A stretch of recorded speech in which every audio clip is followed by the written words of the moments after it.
하나 에어로스페이스입니다. 하나 에어로스페이스의 기준은 방송화면 이렇게 보시면은 10월 2일 날 하나 에어로스페이스 진입일을 새롭게 잡아드렸어요. 10월 2일 날 그렇게 잡아드리고 그때부터 해서 29.72%가 됩니다. 9월 말에 이제 재상장이 되고 그러고 나서의 흐름이 쭉 연출이 됐었는데 이게 이제 10월 16일자의 기준이고요. 39만 2,500원이 아닌 39만 5천원까지 슈팅이 나왔죠. 하나 에어로스페이스 보시면 2월 달에 15만원?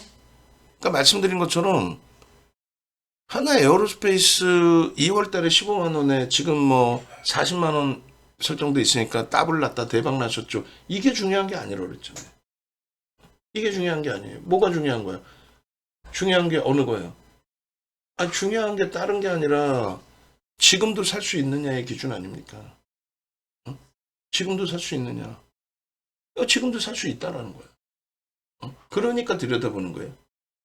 대박 나셨죠? 그러니까 가입하세요. 유료 가입하세요. 이게 아니라 지금도 들여다볼 수 있으니 들여다보세요. 그리고 혼자 하시기 힘드시면 함께 하십시오. 이거를 대박 나셨죠? 해놓고 지금도 살 수 있느냐 물어봤을 때 하고 벙어리가 돼버리면 그건 의미가 없다는 거예요. 자, 하나 에어로스페이스입니다. 3월 6일에 19만 4,500원에 살 수 있느냐?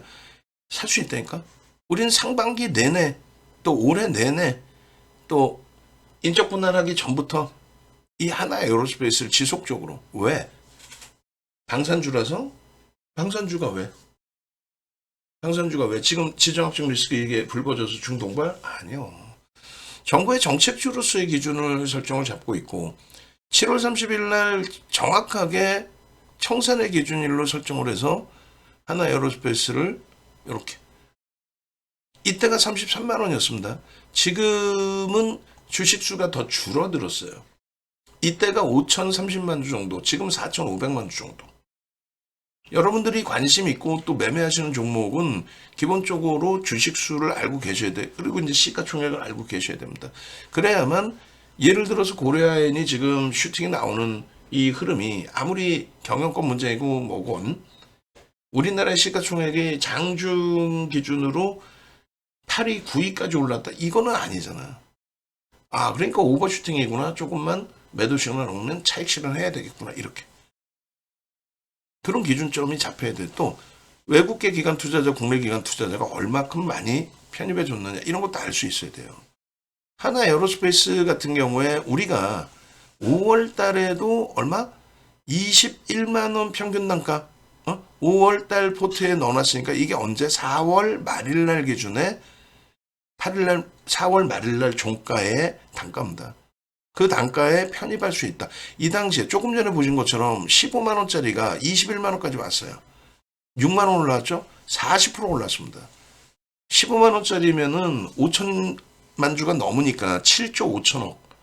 7조 5천억짜리가 얼마? 20만 원 넘겼으니까 7조 5천억짜리가 10조를 넘겼어. 40%로 올라왔어. 그럼에도 불구하고 이때 당시에 살 수 있느냐? 살 수 있습니다. 라고 지금 악을 쓰고 있는 거 아니에요. 지금도 살 수 있느냐? 살 수 있다라고 악을 쓰는 거라니까. 꼭 보면은 이렇게 설명을 하면은 야, 다 오른 거 말고 이렇게 얘기해. 다 오른 거 말고 임마. 좋은 거 줘봐 임마. 그럼 내가 수익 나면 가입할게. 가입 안 해도 돼. 뭐 윤종두가 뭐 쓰레기 양아치야?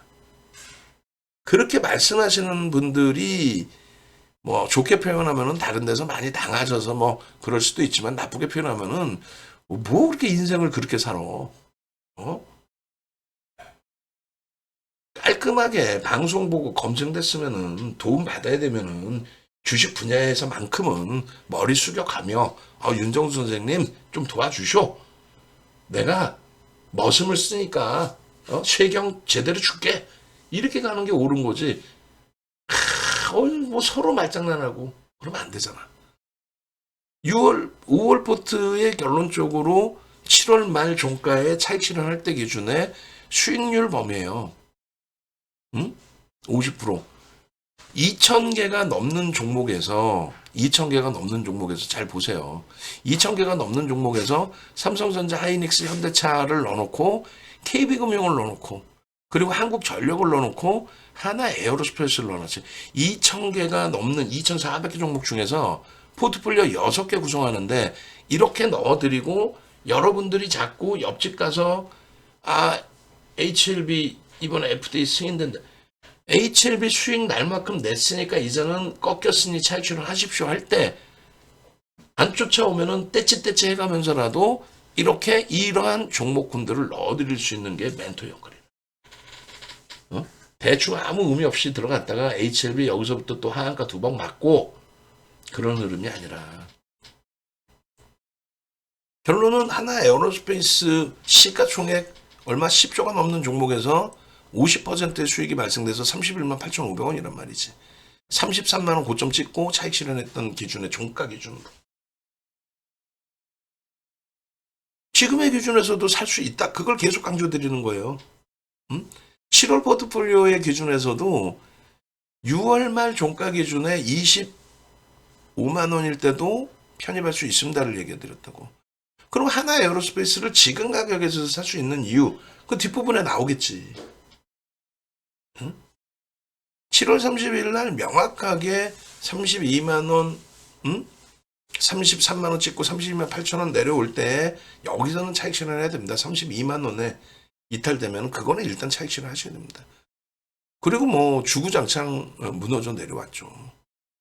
목표 주가는 36만 원이지만은 이탈되면 차익 실현합시다. 뭐 3분의 1 꼴이 2분의 1 꼴이 다 필요 없어요. 이탈되면 차익 실현합시다. 우리는 기준을 설정을 했으니까. 결론적으로 하나 에어로스페이스의 7월 30일 날의 일봉 차트인데 돌파 개배 기준의 목표 주가는 설정돼 있지만 그렇지만 음봉 떨어지면은 차익 실현해야 됩니다. 꼬리 달리면 차익 실현해야 됩니다. 그리고 8월 초, 9월 초에 시장이 굉장히 많이 휘청했죠. 굉장히 많이 휘청했죠. 결론은 30일 날 바로 다음날 저렇게 공개적으로 방송에서 차익 실현의 기준을 설정을 했는데 바로 무너져 내리죠. 그리고 나서의 흐름이 25% 밀렸나요? 하여간에 꽤 밀렸었어요. 꽤 밀리고 이제 다시 뭐 돌리고 여러 흐름이 있었는데 시장이 어려워졌을 때 일단은 하나 에어로스페이스는 인적 분할에 대한 이슈로 잘 빠져나가 있었어요. 그죠? 잘 빠져나가 있었고 그리고 이제 재상장한 이후의 흐름에서도 일단 뭐 어찌됐든 움직임이 40만 원을 향해서 잘 진행이 됐습니다. 문자로는 뭐 1월 달 기준에서부터 또 작년 11월부터로 한다면 그 이전부터 우리는 21년 말 22년부터 이제 들여다봤습니다만 정확하게 작년 11월 1일 날 얼마? 10만 8천 원. 뭐 대략 10만 원 대비해서 300% 오른 거죠. 시가총액이 얼마? 5조짜리가 지금 기준에 얼마? 17조, 18조. 시가총액 20위 안에 들어왔었다가 금융지주사 변동성 또 확장되면서 또 고려아연이 시가총액이 한순간에 그냥 10위 안에 들어 올라오면서 20위 밖으로 지금 놓여져 있기는 해요.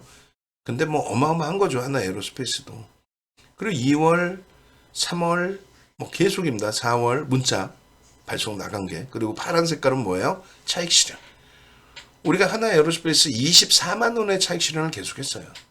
세 차례 공식적으로 4월, 그 다음에 5월, 그 다음에 6월 3일 24만 원에 그 전후에서 차익 실현하고 다시 20만 원 수준에서 재편입을 했잖아요. 그러니까 6월 3일 날 같은 경우는 대단한 날이죠. 이날은 보시면 21만 3천 원의 매수, 24만 3천 원에 고점 찍고 차익 실현. 하루에 15%예요. 이때가 10조가 넘는 종목입니다. 어디서 소용 잡주 이상한 거 같고 대박 나셨죠? 이런 소리 귀담아 들으시지 마시고 우리가 하다못해 태성 같은 종목군들 검색에 떴다고 이렇게 보여드리긴 하지만 그런 종목군들에 대해서 크게 이야기 안 하잖아요. 곤두박질 칠 때 어때요? 한순간에 반토막 나죠. 시가총액 10조가 넘는 종목에서 비이성적인 변동이 하방으로 나오더라도 펀더멘탈만 유지돼 있으면 되돌리는 흐름은 굉장히 빠릅니다. 뭐 하나 에어로스페이스가 그렇게 두들겨 맞은 적은 없고요. 이날은 잘 아시다시피 하나 정밀 기계가 처음으로 이슈화된 날이에요.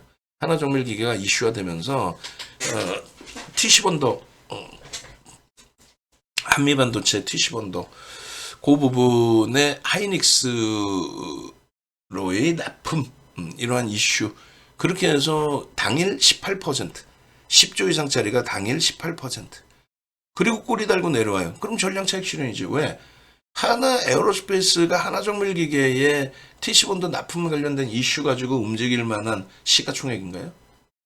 그렇지 않잖아. 납품하면 뭐 이제 물고 트기 시작한 건데 규모가 뭐. 그리고 이날 한미반도체는 폭락. 어떻게 했어요? 한미반도체 폭락하니까 한미반도체는 거기서 사는 거지. 그리고 단기 매매. 그리고 이쪽은 매수 그리고 나서 책시. 이미 기존에 가지고 있던 종목이었고.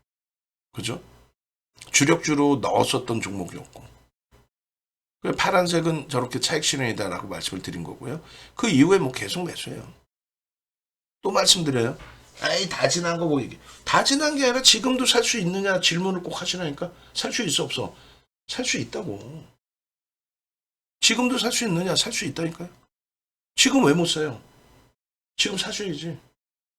응? 사는 근거에 대해서 이제 설명을 드리려고 하는 거예요. 지금 오늘날에 와서 매수입니다가 아니라 지정학적 리스크가 불거졌습니다의 매수가 아니라 끝없이 매수죠 지금. 그리고 나서 마지막 물량에 대해서는 인적 분할이 있기 때문에 마지막 고점에 잡은 물량은 뭐 손절 그리고 비중이 너무 높지 않으신 분들은 유지하면서 대처할 수 있습니다. 충분히. 그렇게 기준을 잡아드렸던 거예요. 끝없죠. 문자가 넘겨도 끝없어요. 계속 넘기고 있는 거 지금. 여기 보시면 8월 19일 그러고 나서 9월 27일이 돼 있잖아요. 9월 27일 날 현재가 31만 원에 일단 발 담그고 편입의 기준을 설정을 하기 시작한 거죠. 그러고 나서 30만 원 이탈됐을 때 그때도 VVIP 방에서는 편입입니다. 시장이 너무 흉흉해가지고 제한적인 기준도 설정을 했지만 아니 편입, 유지. 그렇게 하면서 10월 4일 날 32만 3천 원에 발 담갔던 물량 유지하고 추가적인 매수를 한다 이렇게 돼 있는데 말씀드린 것처럼 VVIP 방에서는 30만 원 이하에서부터 계속 30만 원, 31만 원 이하. 그렇게 해서 31만 원 이하인가요? 저도 헷갈리네 순간적으로. 그 HD 현대일렉 가격이 원체 또 비슷해가지고 어찌됐든 요 기준의 지속적인 매수 또 매수. 지금까지 하나 에어로스페이스 인적 분할 이후에 재상장되고 나서 단 한 차례도 재상장된 이후에 차익 실현을 안 하고 있어요. 10월 16일 39만 2천 원까지도 매수를 설정을 잡았어요. 10월 16일 39만 2천 원까지도. 고점은 39만 5천 원이고 뭐 거기서부터 살짝 눌려져 있죠. 매직 계산기 검색기에서도 뭐 차익 실현 범위나 이런 부분이 설정되는 부분도 있는데 일단은 우리가 주력으로 넣어놓은 상태예요. 하나 에어로스페이스의 거래 정지 기간 동안에 현대 로템을 주력으로 넣어놨었고 그리고 지금은 이 친구를 넣어놓고 있고 당연히 하나 현대 로템도 병행을 하고 있죠. 여러분들이 딱 하나만 생각하시면 돼요. 결론은 하나 에어로스페이스를 지금 사도 되느냐? 오케이 지금 사도 됩니다. 근데 무료로 듣고 계신 분과 지금 유료로 듣고 계신 분들이 엇갈려져 있어요. 홈페이지에서 라이브 방송을 듣고 계신 분들이 계시고 지금 유튜브에서 듣고 계신 분들이 계시고 이 방송을 계속 돌려놓고 아침까지 이제 형성해 놓으면은 그러면 대략 한 최소 200분에서 500분 정도 보시는 것 같아요.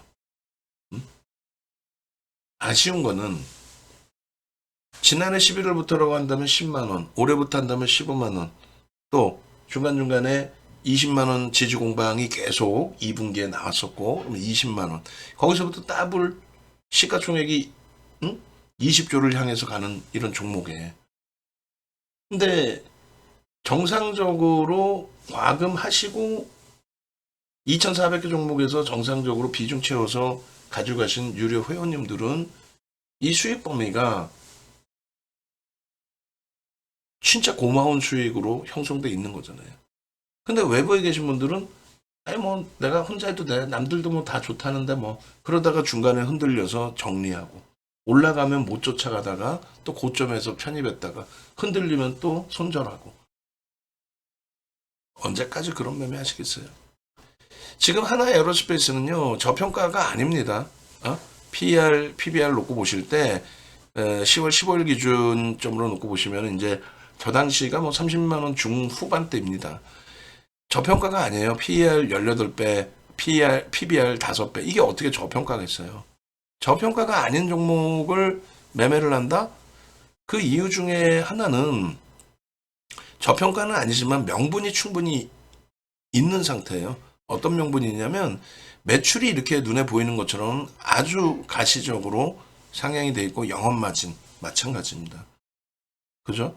그래서 이 부분에 있어서 메이저들, 외국계 기관 투자자, 국내 기관 투자자, 메이저들이 편입하고 비중을 갖고 갈 수 있는 굉장히 긍정적인 명분이 형성돼 있다라는 거예요. 그래서 펀더멘털적인 부분은 저평가가 아니기 때문에 거짓말을 해서 이 회사가 끝내줍니다라고 표현하지는 않아요. 회사가 당연히 좋은 업체이죠. 뭐 하나그룹 자체가.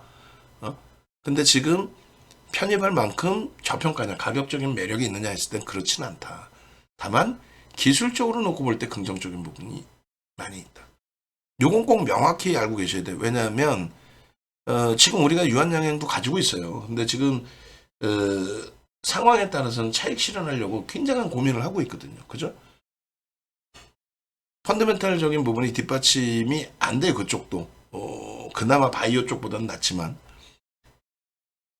저평가가 아닌 상태에서 기술적으로 쉬어가는 흐름이 형성되면 그거는 벗어나야 되기 때문이에요. 유한양행 같은 경우가 수급면에 있어서 거래대금은 터져 있었지만은 메이저들의 매집이 없습니다. 근데 그 터져 있던 거래대금, 그러니까 2조 5천억까지 터진 거래대금이 지금 많이 감소가 됐어요. 1조가 안 나옵니다. 계속 이렇게 가면은 기술적 분석에서 탈락이 되는 거죠. 근데 지금 하나 에어로스페이스는 어떤 기준이 되냐면 유한양행이든 하나 에어로스페이스든 심리적인 면이 강하게 형성돼 있어요. 둘 다 이제 뭐 실적 개선에 대한 기대 요인도 있고 그리고 유한양행은 FDA 승인되면서 또 우리나라에서 유독 제약바이오의 강세가 형성이 되면서 그러면서 앞으로 성장성이 끝내준다 이렇게 돼 있는가 하면은 하나 에어로스페이스의 경우는 방산에 대해서 동유럽 국가나 이런 쪽에 재래식 무기 수출이 많이 돼요. 끝내줘요. 실적이 끝내줘요. 이것도 심리입니다. 왜냐하면 저평가가 아니기 때문에. 그리고 두 번째 기준은 지정 확정 리스크가 중간중간 계속 발생이 되죠. 발생이 되고 이슈가 되고. 재차 이제 중동발 지정 확정 리스크. 솔직히 중동발 지정 확정 리스크가 하나 에어로스페이스나 현대로템, LIG, 넥스원에 어떤 긍정적인 영향을 줄지에 대해서는 저는 참 제한적이라고 생각을 하거든요. 어찌됐든. 그런 그 심리적인 내용이 최소한 악재로 작용되진 않잖아. 그래서 이 심리라는 거는 여러분들이 알고 계시는 또 시중에 오픈되어 있는 모든 이슈 범위들, 호재냐 악재냐, 이것을 매도할 수 있는 또 매수할 수 있는 어떤 모멘텀이 될 수 있느냐, 그 기준을 모든 내용을 심리라고 표현을 합니다. 여러분들이 흔히 얘기하시는 호악재의 기준. 근데 이게 그러면 기술적 분석에서 차지하는 비중이 얼마큼 되느냐? 제가 볼 때 한 10%. 시장에서는 20-30% 얘기하는데 아니야. 제가 볼 땐 10%. 이것을 명분으로 들어오는 수급. 이게 90%라는 거예요. 수급 논리에 의해서 어차피 움직인다. 하이닉스가 40% 폭락할 때 왜 폭락했어요? 반도체 겨울이 왔다고? 골드만삭스가 패서? 골드만삭스가 팼다고 치면 그게 수급인 거죠. 수급이 3%의 매도 나왔어요. 하이닉스에. 그렇게 되면서 40% 폭락이 나온 겁니다. 달랑 3%에 40%. 유통 물량이 제한적인 종목이고 하기 때문에. 삼성전자 똑같아요. 달랑 지금 3%대 물량 나오고 주가가 40% 가까이 폭락이 나온 거예요. 근데 여기서 돌릴 때에 하이닉스가 1.4% 매수하고 바닥 대비 41% 돌린 거예요. 엄청난 거죠. 그 수급의 영향이라는 게. 그래서 이 수급을 가장 중요시 놓고 보는데 기술적 분석에서는 첫 번째 수급은 외국계 기관 투자자, 국내 기관 투자자의 수급을 얘기합니다. 쌍끌이가 됐든 외끌이가 됐든 순매수가 있느냐. 그걸 보는 거예요. 두 번째 수급은 거래대금이 형성되느냐. 수급이 뒷받침되지 않더라도, 그러니까 보여지는 순매수의 수급이 뒷받침되지 않더라도 거래대금이 터지면서 슈팅이 나온 케이스가 뭐 작년에 여러분들 잘 아시는 2차전지. 에코프로 외국인 산 거 하나 없어요. 기관 산 거 없습니다. 공매도 한 것도 없어요. 박순혁이 그런 정신 나간 애들 얘기 믿지 마시고 공매도도 나온 게 없어요. 뭐 6%? 그건 기존에 있던 물량. 1조? 기존에 1,000억 매도했던 게 주가가 15배 올라오면서 1조 5천억이 된 거지 1조 5천억을 장내 매도한 게 아니에요. 근데 여러분들이 순진하니까 그런 정신 나간 애들이 이야기하는 거에 속는 거죠. 또 자기가 모르고 그런 헛소리 할 수도 있어. 박순혁이가 모르고 또. 그래서 그런 그 수급 매수는 안 들어왔는데도 슈팅이 나오는 케이스들이 있어요. 그게 이제 손바뀜 수급의 기준인데 뭐 에코프로뿐만 아니라 에코프로 PM 이런 쪽이 23년 1월부터 2월 초까지 3% 매수했다가 그게 이제 매도로 다 전환이 됐고, 그리고 이제 포스코 홀딩스 같은 경우는 비이성적인 슈팅이 계속 나오다 보니까 외국계 기관 투자자, 국내 기관 투자자가 27%를 장내 매도를 했습니다. 근데도 폭등이 나왔죠. 27% 장내 매도인데 폭등이 나왔어. 그것은 거래대금 때문에 그래요. 거래대금이 상상을 초월하게 터져지면서. 결론은 이 두 가지가 겹쳐져야 되는데 유한양행은 첫 번째 기준에 외국계 기관 투자자, 국내 기관 투자자의 순매수는 유한양행 없습니다. 대신에 거래대금이 2조 5천억, 삼성전자, 하이닉스 빼고 우리나라에서 가장 많이 터진 거래대금이 터진 종목. 그렇게 되면서 슈팅이 뭐 하루에 22%, 23%까지 나온 거죠. 응? 이틀이나 8월 23일, 8일 그리고 9월 20일. 그에 반해서 하나 에어로스페이스는 외국계 기관 투자자, 국내 기관 투자자, 특히 이제 외국계에서 상상을 초월하는 매수가 들어와 있어요. 상상을 초월하는 매수.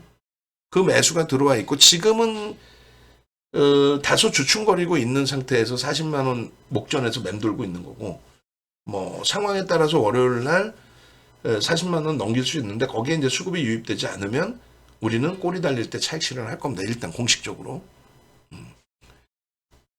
대신에 거래대금은 없어.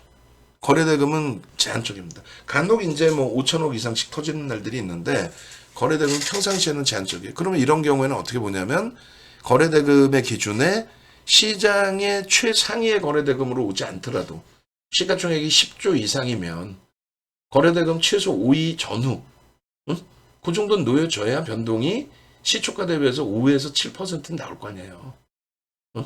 그리고 하나의 에어로스페이스를 단타로만 치나? 아니죠.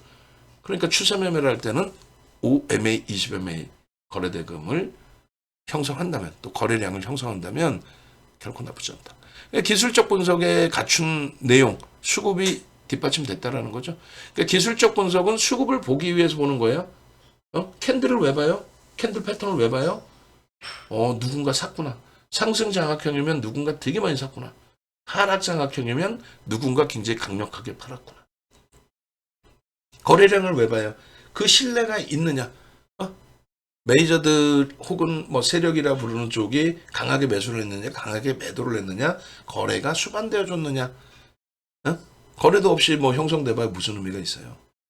세 번째로 뭐 이동평균선의 기준도 우상향이냐, 우하향인가. 누군가가 계속 사들이느냐, 누군가 계속 파느냐. 우상향, 우하향. 그것을 보려고. 수급을 보기 위해서 기술적 분석을 하는 거다. 그 기술적 분석의 방법이 이제 볼린저 밴드가 됐든 일목균형이 됐든 또 파동 원리가 됐든 그렇게 되는 거예요. 아시겠죠? 그런 맥락에서 이해하시면 됩니다. 그래서 결론은 하나 에어로스페이스는 수급이 유입되고 있는 그런 기준에서의 슈팅인데 명분은 미국 대선의 정책주다 이건 아니에요. 트럼프 전 대통령의 지지율 상승에 따른 미국의 방산주가 수혜를 볼 수는 있겠죠. 아버지 부시 아들 부시 때, 아버지 부시 아들 부시 때 그 무서운 전쟁을 걸프전 이라크전을 발생시키고 무기 팔아먹고 우리나라의 패트리어트 미사일 팔아먹었잖아요. 그리고 강매를 시키면서 그 패트리어트 미사일을 판 업체는 얼마나 행복하겠어. 그러한 정책적인 부분들이 각 당, 민주당, 공화당 쪽에 공식적인 정치자금 후원을 해주는 쪽 정책으로 좀 치우치는 게 기정사실이죠. 그 방산뿐만 아니라 이제 전통 에너지 사업 부분에 있어서도 공화당 쪽이 더 우호적이잖아요. 근데 지금 이것에 대해서 낙수 효과는 있을 수 있다는 표현을 합니다. 낙수 효과. 그러니까 미국의 방산주들의 실적 개선이나 뭐 업황, 호황 이런 부분에 또 주가 강세 이런 부분이 주가의 국내 방산업체의 주가의 영향 그리고 낙수 효과라는 부분은 주가의 영향을 따지는 게 아니고 방산업체들의 활성화 부분들 정책적인 활성화 부분들 이런 부분이 뭐 하나 에어로스페이스나 현대로템 쪽에도 우호적으로 작용될 수 있다. 이렇게까지는 해석은 나올 수는 있어요. 증권사 보고서들 그렇게까지는 나옵니다. 근데 실질적인 미국 대선 정책주로 얘기하는 친구들이 만약에 있다면 그건 옆에도 가지 마세요. 그거는 오늘 윤정도한테 들으셨으니까 여러분들 그 기본적인 상식이 이제 생기신 거잖아요. 그거보다 못하는 얘기를. 그 친구들은 꼬맹이들 아무 생각 없이.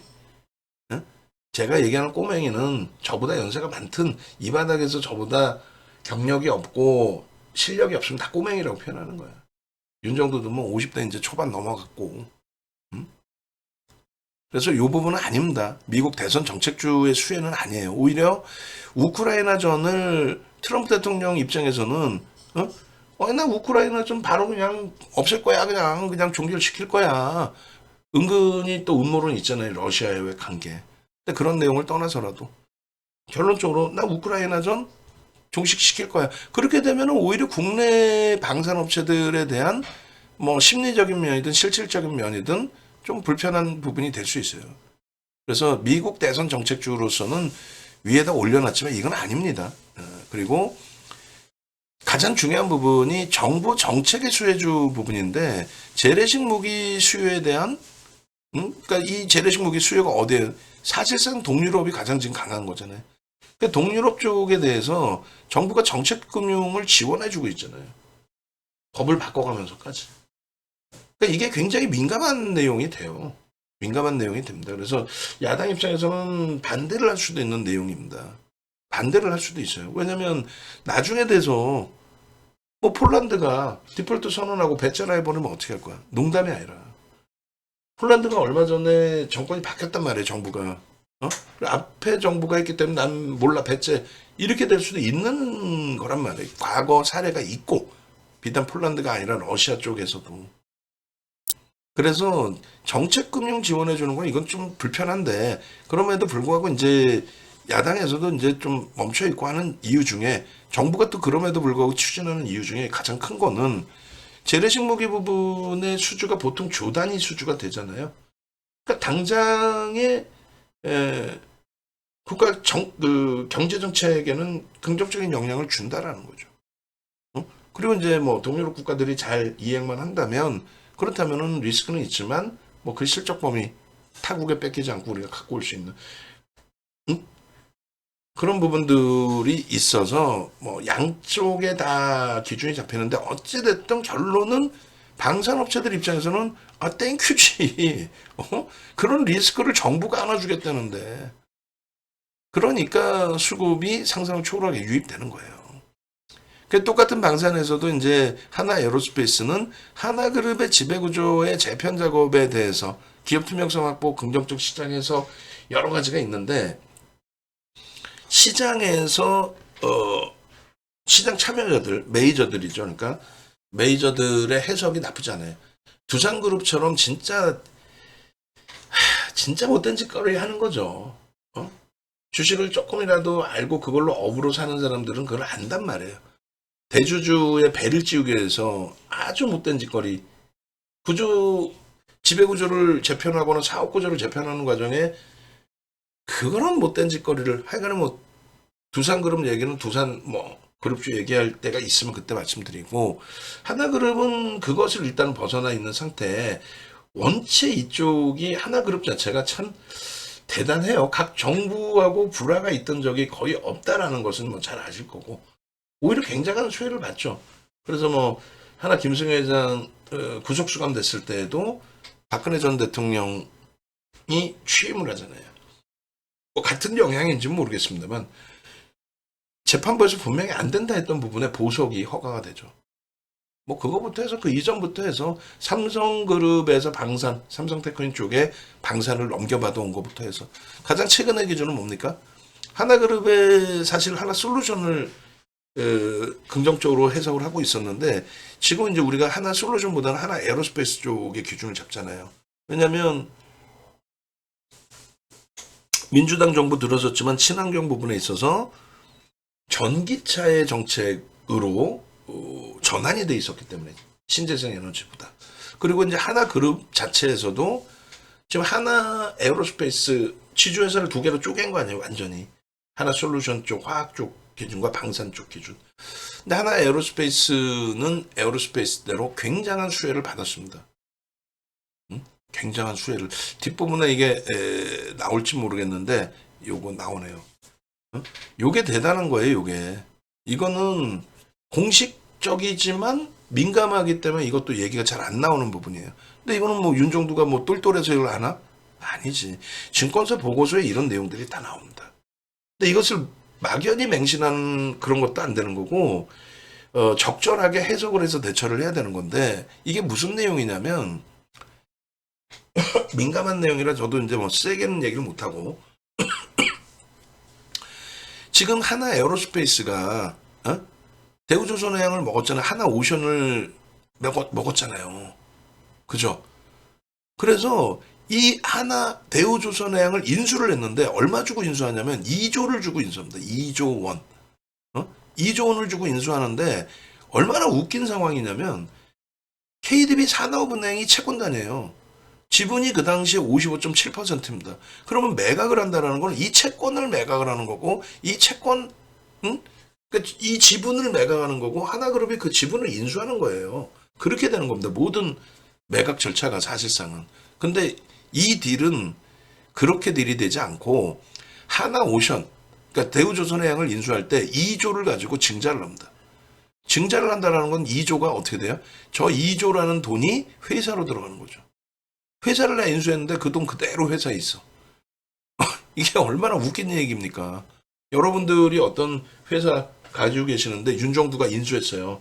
근데 여러분들한테 돈 주는 게 아니라 여러분들은 그냥 채권 갖고 있고 나는 회사는 내게 되고 그 2조를 주고 샀는데 2조는 또 회사에 그대로 있어. 이게 무슨 케이스야.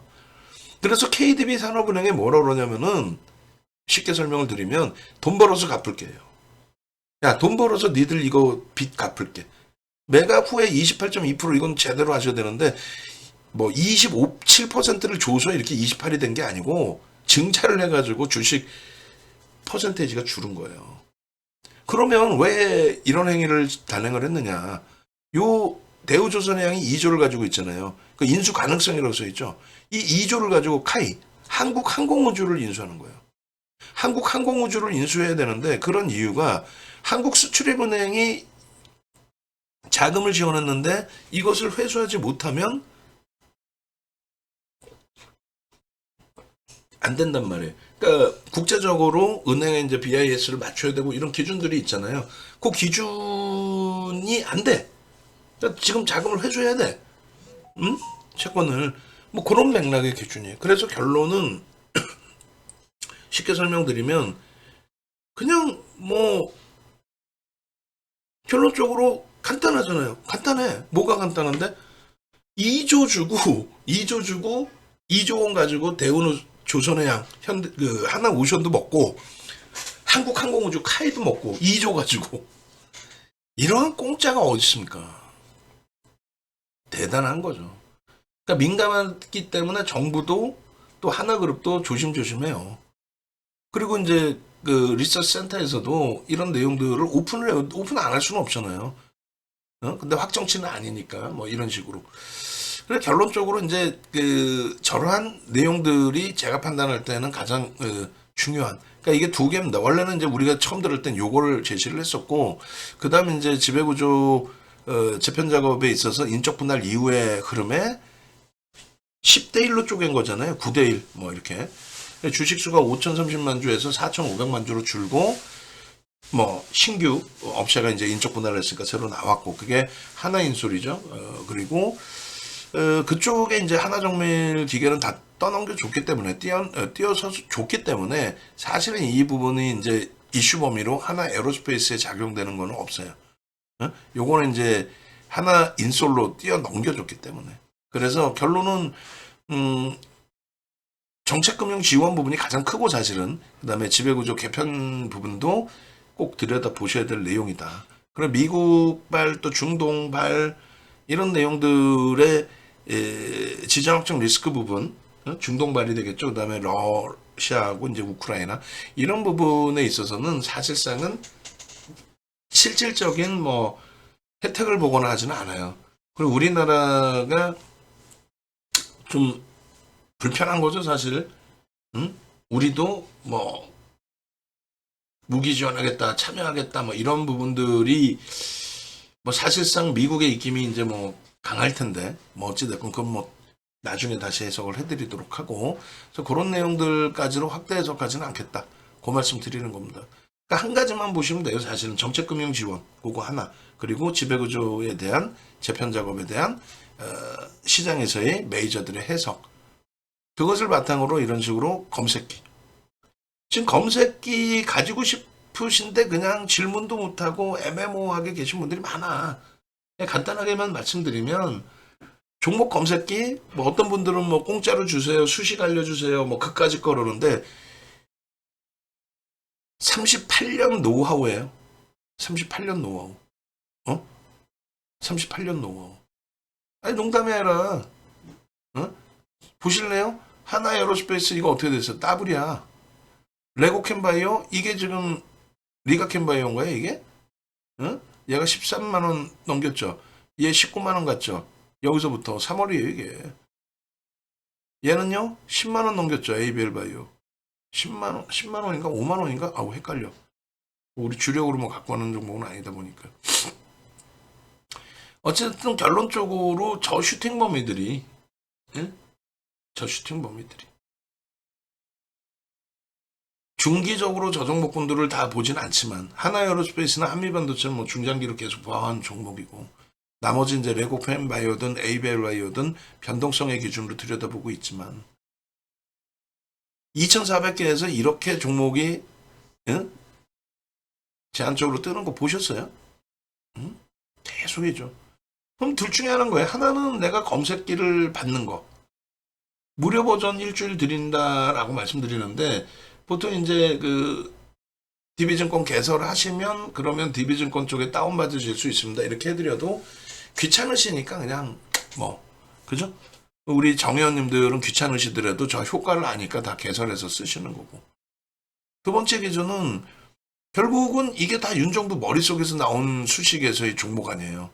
그러면 저 종목을 저렇게 해서 포착이 됐을 때 어떻게 돼요? 윤정두가 문자 사인 내겠지. 그럼 윤정두가 문자 사인 내면은 아까 보신 것처럼 문자 사인 대로 매수 또 차익 실현. 그러면 끝나는 거지. 뭘 그렇게 어려워. 최종적으로 하나의 에어로스페이스 정리를 해드리면 방산주 LIG 넥스원이나 현대로템 마찬가지인데 현대로템은 다시 설명을 드릴 거예요. 하나 에어로스페이스 녹화 끝나자마자.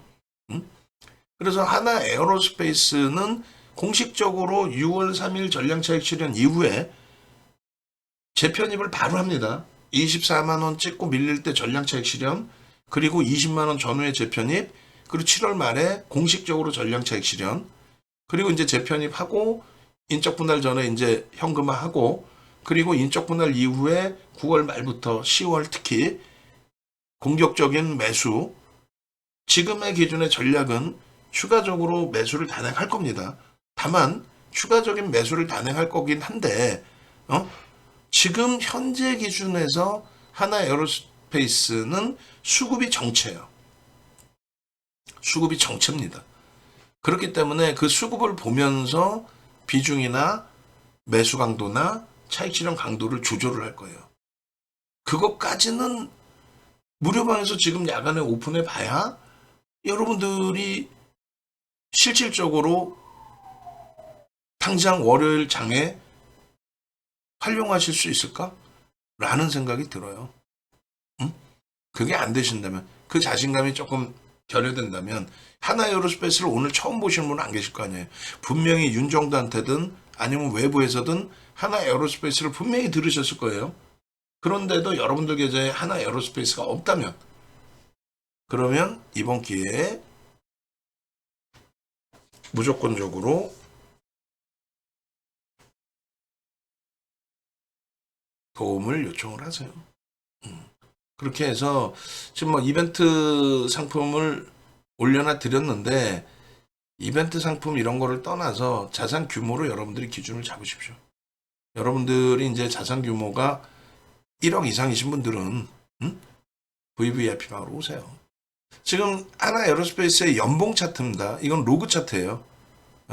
그렇게 해서 연봉 기준으로 놓고 보실 때 이 지금의 퍼센테이지 기준이 그렇게까지 벅차 있는 상태는 아니다. 그걸 보여드리는 거고, 요거 1조월봉을 다시 보여드릴 겁니다. HTS상에서 지금 오늘. 그리고 이제 매집의 규모에 대한 2008년도 도서, 이게 2008년도 도서에 이 당시에는 1조 이상짜리가 130개 종목이었고 지금은 1조 이상짜리가 250개 정도가 됩니다. 그들의 매집, 그러니까 1조 미만짜리도 이런 식으로 매집이 되면 저 정도의 변동이 나온다. 즉, 뭐 예를 들어서 5%, 10%요 사이에 매집이 되면 매집 평균 단가 대비 30에서 50% 들어올린다. 1조 이하짜리도 똑같고 1조 이상도 마찬가지고 10조 이상도 마찬가지인데, 다만 신뢰도가 1조 이상 뭐 이렇게 돼야 신뢰도가 높아지겠죠. 그죠? 그렇게 해서 지금 오늘날의 기준에 지난 23년 8월 말 기준에 1조 이상짜리가 260 종목이었어요.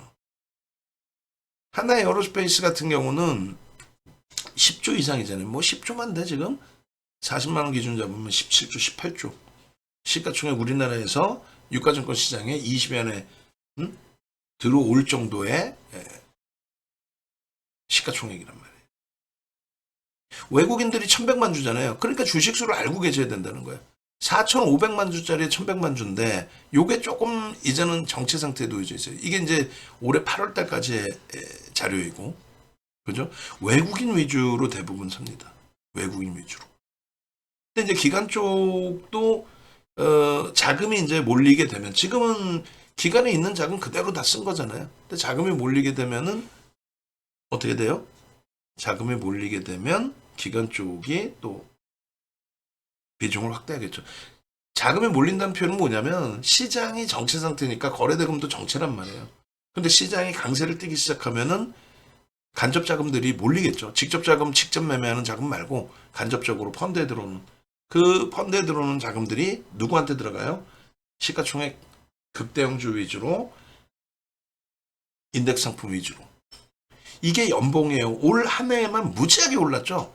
근데 항상 말씀드리듯이 무지하게 올랐다 이렇게 생각하시면 안 되고 퍼센테이지로 놓고 보셔야 돼요. 그래서 저 차트는 요겁니다. 요거 위치가 이제 바뀌어 있는 건데, 요게 연봉 차트 로그 차트입니다. 로그 퍼센테이지. 퍼센테이지로 보면은 최근 4년 동안 올라온 퍼센테이지 상승률 기준으로 올해 조금 더 많이 오르긴 했지만 그렇게까지 어마어마한 상태 아니라는 게 보여지죠. 그게 요거라는 거예요. 아시겠죠? 로그 차트로 좀 더 한번 보여드릴게요. 그리고 이제 거래량에 대한 기준도 여러분들이 좀 해석을 하셔야 돼요. 거래량에 대해서 뭐 한국경제TV나 이런 쪽 2017년도에도 1년 동안 교육을 해드렸단 말이에요. 한국경제TV 대표이사 부탁으로. 근데 지금 남아있는 친구들 교육이랍시고 하는 거 들어보면은 뭐라고 얘기해요, 이거를? 매집이 많입돼서 거래가 없이 슈팅이 나온 겁니다. 거래량의 기준에서는 거래 대금의 기준을 병행해야 되고 오늘날의 기준에 슈팅이 저렇게 나온 종목군들은 거래 대금을 꼭 보셔야 됩니다. 왜냐하면 에코프로 지난해 1월 말 저점이 11만 9천 원이었거든요. 1월 말 저점이 에코프로가 그게 150만 원 됐잖아. 그러면 똑같은 100만 주라고 해도 지난해 1월 말의 기준에서는 1100억 분이 안 돼요. 1190억. 근데 똑같은 100만 주여도 7월 26일자 기준에서는 얼마? 1조 5,300억이 됩니다. 15배죠. 13배, 14배 되죠. 근데 어떻게 똑같은 100만 주를 봅니까? 어떻게 똑같은 거래량으로 봐? 이 슈팅 속에서. 거래 대금으로 보는 거예요. 그래서 거래 대금이 터지면서 슈팅이 나와야 신뢰도가 높다. 그러니까 요때 봉과 요때 봉의 신뢰도는 굉장히 높아져 있는 거고 로그 차트는 좀 이따 보시면 되는 거고. 그리고 월봉의 기준에서도 마찬가지예요. 뭐 너무 오랜 기간 매집 규모를 보는 것도 무리수가 있지 않느냐. 그러시면은 22년 10월부터 보시면 800만 주입니다. 근데 조금 이따 보여드릴 거예요. 20%가 넘게 매집돼 있어요. 20% 전후 사실상.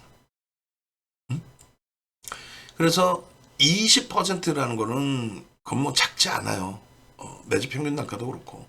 그래서 결론적으로 월봉의 기준도 이렇게.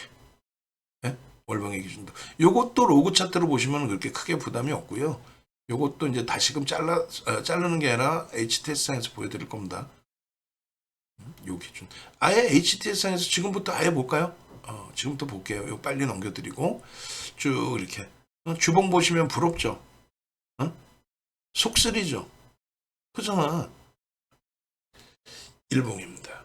그래서 뭐 거의 빠뜨리지 않고 하나 에어로스페이스는 지속적으로 매수의 기준을 설정을 잡아드렸어요. 차트로 놓고 보시게 되면은 다시금 보여드릴 텐데 하나 에어로스페이스의 누적 수급 범위부터 이제 쭉 놓고 보시면요. 22년도 10월부터만 볼게요. 그 앞에 뭐 30%에 달하는 그것이 아니더라도 10월부터 놓고 보시면 요 부분의 누적 수급만 얼마? 840만 주입니다. 그러니까 얘가 지금 4,500만 주짜리니까 얼마예요? 거의 뭐 18%, 20% 어마어마한 장내 매수가 진행됐다라는 거예요. 어마어마한 장내 매수. 그러면 기관들이 지금 우리나라가 펀드런 사태에서 돈 빼고 나간 기준일까요? 그렇지 않죠. 또 연기금이 상당폭 차익 실현했잖아요. 연기금이 지금 국내 주식 다 팔아서 현금화해야 되는 상황 아니죠. 그러면 다시 자금 집행은 된다는 거예요. 굉장히 수급이 유리한 상황이다. 그렇게 인식을 하시고 그 다음에 뭐 23년 이후 차트를 제가 다시 볼게요. 왜냐면 저도 이제 뭐 기억을 다 할 수 있는 건 아니니까 수급 범위에 대해서 23년 작년 10월부터 딱 1년 정도로 기준을 잡으면 작년 10월 19일부터 그리고 이제 올해 거 보면 되겠죠. 작년 10월 19일부터 딱 1년 동안인데 1년 동안 누적 수급이 외국인들이 얼마? 48에 32, 한 7%대 매수가 됐네요. 적지 않아요. 대주주 지분 42% 수준의 외국인이 42.8, 합산해서 84%, 84.5%. 굉장히 많은 겁니다. 84.5%. 그리고 나중에 이제 여러분들이 갖고 계신 종목군들 한번 보세요. 대주주에 외국인이 포함되어 있지 않아요. 그러니까 대주주와 외국계 합산해서 84.5%. 그리고 기간 지분 합산하면은 거의 뭐 개인들이 갖고 있는 물량은 제한적일 거고 개인들이 지금 하나 에어로스페이스를 단타 치러 들어가는 쪽도 제한적일 거고. 그러니까 유통 물량이 제한적인 상태에 1년 동안의 수급이 뭐 연기금은 좀 매도가 있습니다만 이들은 돈 없어서 판 게 아니기 때문에 다시금 비중을 들어올 수도 있다. 그 말씀 드린 거고요. 그리고 올해 기준까지 이제 놓고 보시면 수급은 나쁘진 않습니다. 그런데 앞서 말씀드린 것처럼 누적 수급 범위가 최근 내에 들어서 어떻다 그랬어요? 정체 상태라고 그랬죠. 그러니까 9월에 이 슈팅 나올 때, 잘 보시면 10월 19일 이후 바닥 찍고 수급이 들어오면서 수급 들어오면서 이런 랠리가 지속이 됐죠. 이게 적지 않은 주가 흐름이고 슈팅의 강세란 말이에요. 여기까지로 볼까요? 일단 이게 24만 원대. 그래서 24만 원대 우리는 3번의 차익 실현을 했다라고 말씀드렸어요. 6월 3일까지. 그리고 재편입한 이후에 7월까지 안 팔고 7월 말에 전량 매도를 다시 했고, 그 다음 인적 분할 요 과정에서 쉬어가고, 그리고 나서 여기서 다시 공격적인 매수. 근데 아쉬운 거는 요 고점까지 올라올 때의 흐름에 제한적이 보이지만 수급이 다시 들어왔단 말이죠. 적은 물량인 듯 하지만 수급이 들어오면서 강세를 줬기 때문에 그 부분에 대해서는 불편한 게 없단 말이에요. 그리고 여기서부터 여기까지의 수급 유입될 때의 기준에서도 마찬가지예요.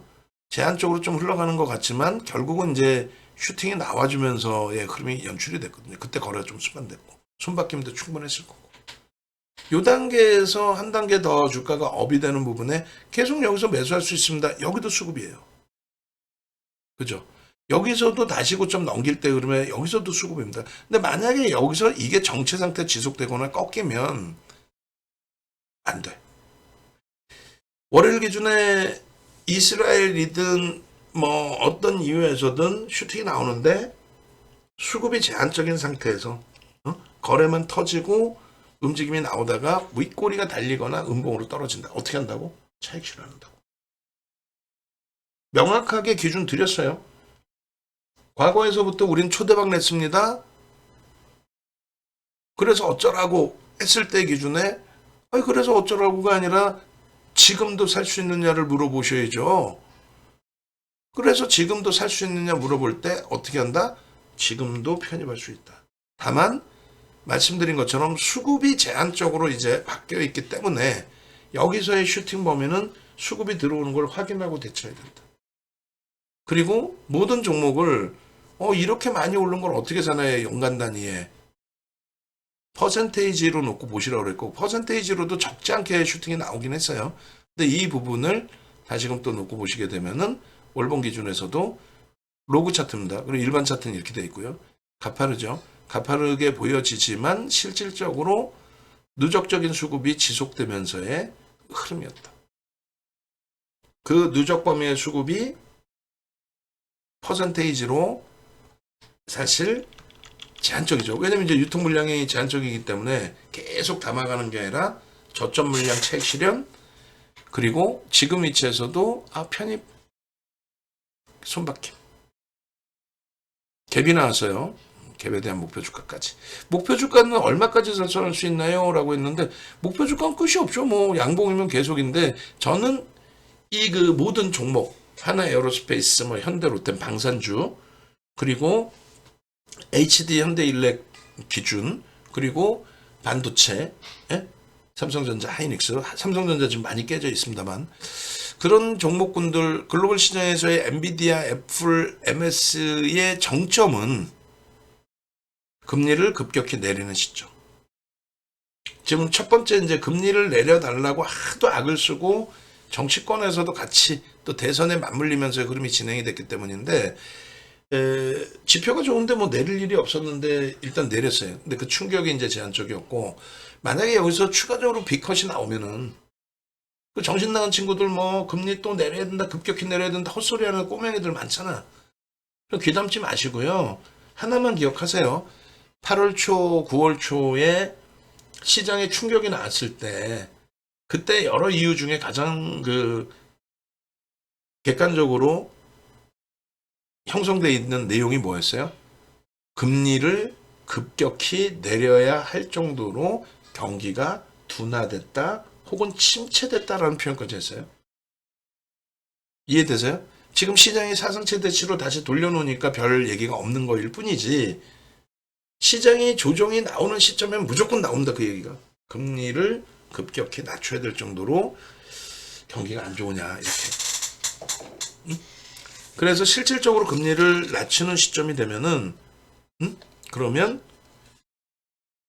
반도체, 바이오, 방산, 프리미엄이 높은 쪽, 또 성장주의 기준 싹 다 무너집니다. 그럼 반론을 피면은 반대적으로 놓고 보시면 급격한 금리 인하가 아니고 적절한 금리 인하 혹은 윤 정도는 금리를 인하 안 하는 쪽으로 기대를 한단 말이에요. 금리를 인하를 안 한다? 금리 인하 안 했어요 하고 뭐 조정받으면 금리 인하를 안 했고 조정받았어요. 그런 거 엄청난 기회. 금리 인하 안 했다고 조정받는 게 세상에 어딨어. 금리를 인하하지 않아도 될 정도로 지표가 긍정적이다. 이렇게 되는 겁니다. 아시겠죠? 그러니까 당분간은 정점의 인식을 억지로 잡으실 이유가 있다 없다? 전혀 없다. 실적이 최악의 경우로 어닝 쇼크가 나오지 않는 한. 근데 지금 다 노출되어 있는 실적이라서 그렇게 될 가능성이 없고요. 수급 범위가 아주 미묘하지만 어떻게 돼 있어요? 수급이. 일부 더 들어오면서 고점 넘긴 거예요. 손바뀜도 있을 뿐더러. 목표 주가는 기본적으로 뭐 40만 원 위쪽의 흐름을 놓고 보고 있는데 실질적인 범위에서는 지금 기술적인 범위에서는 요 라인에 갭이 지금 발생돼 있잖아요. 갭이 발생돼 있는 구간에서의 직전 저점, 의미 있는 직전 저점을 기준으로 설정한다 이렇게 해드렸어요. 뭐 대략적으로 30만 원, 20만 원 하면은 얼마? 가격 기준에서 10만 원이니까 얼마? 40만 원이 목표 주가잖아요. 근데 퍼센테이지로 놓고 보시면 20만 원에서 30만 원 50% 올라갔죠. 그럼 얼마? 30만 원에서 50%면 15만 원, 45만 원이 목표 주가가 됩니다. 그래서 1차 목표 주가는 40만 원, 2차 45만 원. 갭에 대한 목표 주가. 매집에 대한 목표 주가는요. 매집에 대한 목표 주가도 마찬가지로 40만 원, 45만 원 혹은 50만 원까지. 뭐 갭에 대한 목표 주가도. 그럼 그때까지 가지고 가면 되나요? 저는 그렇게 보고 있어요. 뭐 중기적으로. 단기적인 범위에서는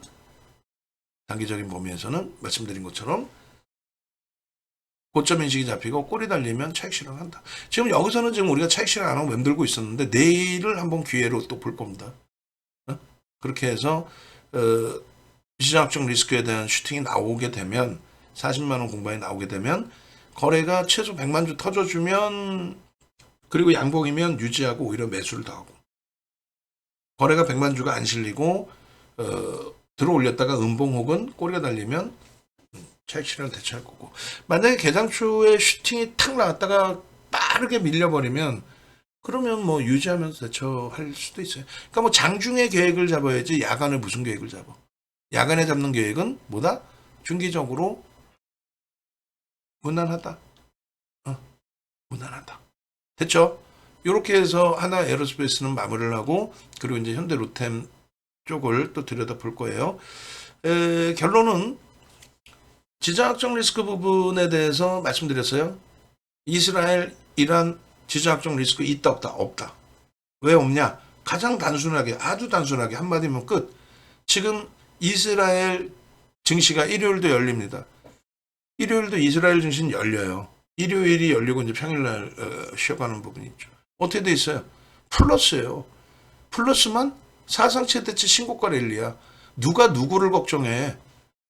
누가 누구를 걱정해? 사상 최대치 신고가 랠리가 나오고 있는 그런 쪽에 우리나라 지수를 따지면 3,300을 넘긴 이스라엘을 우리가 걱정합니까?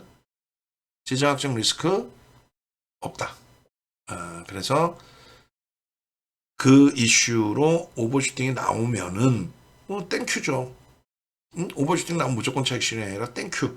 근데 꼬리가 달리거나 음봉 떨어지면 우리는 전략을 차익 실현으로 대처할 거다.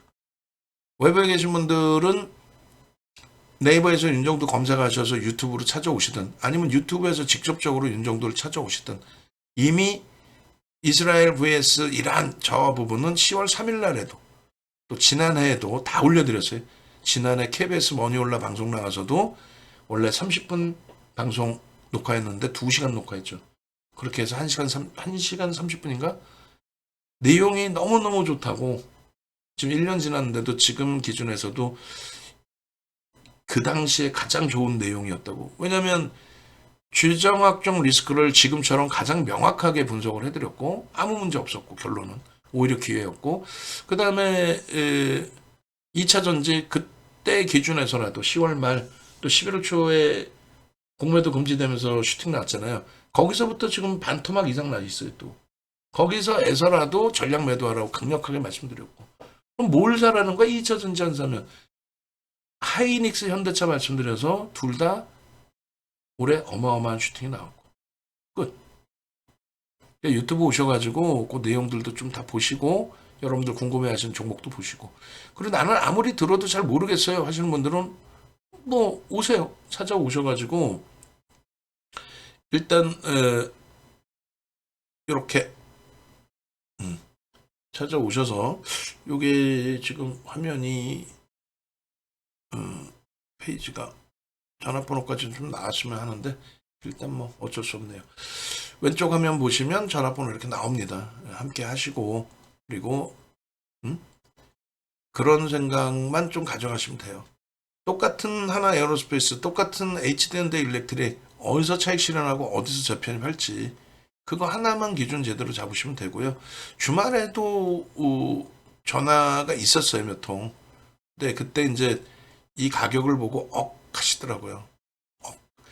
근데 자산 규모가 있으신 분들은 요 가격이 뭐 상상을 초월하는 가격이긴 합니다만 심사숙고하셔서 VIP방보다는 한 달을 끊고 들어오시더라도 뭐 VIP방 3달 하시고 5달 하실 이유가 뭐 있어요? 한 달을 끊고 들어오시더라도 저렇게 해서 수익을 내시는 게 오히려 더 중요하겠죠. 그래서 전화번호 오픈해 드렸으니까 찾아오시고 뒤에 이제 하나 에어로스페이스 이외에 현대 로템이든 또 하이닉스 또 펩트론 이런 거 다 볼 거예요. 그 수익 범위들 꼭 챙겨 가십시오. 그래서 뭐 나중에 쭉 넘겨서 이것도 PDF 파일 올려드릴 거거든요. 올려드리고 나면은 뭐 이런 식으로 지금 여기서도 뭐 주봉에 하나 에어로스페이스 8월 8일자의 주봉인가 이게? 9월자인가요? 8월인가요? 8월이네. 8월 8일자. 이때 기준에서도 35, 40 목표 주가 설정해 드렸었죠. 그거 이제 지금 뭐 39만 5천 원까지 찍은 상태니까. 그러니까 여러분들 뭐 선배분들의 수익 보면은 이런 식으로. 이런 식으로. 그러니까 공부를 좀 하실 수 있는 분들은 공부를 하시면 좋은데 공부까지 해서 주식을 매매하신다는 건 뭐 젊은 분들 30대까지 혹은 40대 정도까지는 그 이상이신 분들은 이렇게까지 공부해 가면서 수익 내시기보다는 그냥 멋은 윤정두가 알아서 하면 되잖아. 매수, 매도, 매매사인 딱 잡아드리고 HD현대 일렉 최고점에 차익 실현하고 36만 원 차익 실현하고 그러고 나서 23만 원 이탈될 때 또 편입하고 그렇게 해서 태민님처럼 뭐 하루에 2,300만 원짜리 저 태평양 남태평양 그쪽인 것 같아요. 일주일 가족여행 다녀오시고 얼마나 행복해. 펜트하우스 구입하셔서 주식 이제 더 안 할 겁니다. 당분간 쉬겠습니다. 이렇게 돼야지. 맨 원금 회복 언제 하냐. 힘들어 죽겠다. 이러면 안 되지. 아시겠죠? 자, 오늘 이벤트는 뭐 어쨌든 VVIP 가입하시면 좋긴 한데 힘들다 벅차다 하시는 분들은 그 문자 교육 문자 상품을 오픈을 해놨어요. 그래서 이번에 이제 교육 부분 이렇게 동영상도 다 올려놨으니까 참조하시고 이 부분이 하나 진행이 돼 있는데 교육하고 문자 3개월 플러스 3개월 198만 원 이렇게 돼 있습니다. 요거 이제 뭐 주말 오늘 방송에서만 스팟으로 해드릴 거예요. 그래서 주말에 벌써 이미 가입하신 분들이 좀 계셔서 지금 방송 보시는 분들 기준에서만으로 마무리를 할 텐데 이렇게 전화번호는 문자는 뭐 일로 신청 문자를 일로 보내세요. 일로 보내시면 될 거예요. 5894 5930 5930은 삼성전자 코드 번호입니다. 그렇게 하고 교육 앤드 문자 3개월 기준에 원래 어떻게 되는 거예요? 1개월 98이고 99만 원이고 2 플러스 1이 198만 원이잖아요. 요 기준을 그